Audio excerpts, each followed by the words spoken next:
Chief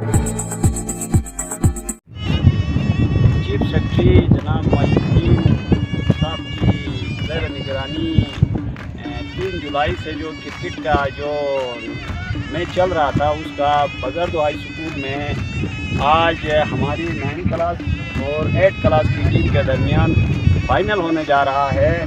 इंशाल्लाह इस match का जो है 1:30 बजे तक हम रिज़ल्ट दे देंगे फाइनल करके। ठीक है। Sports week Bagardu school government high school.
TikTok के नाम से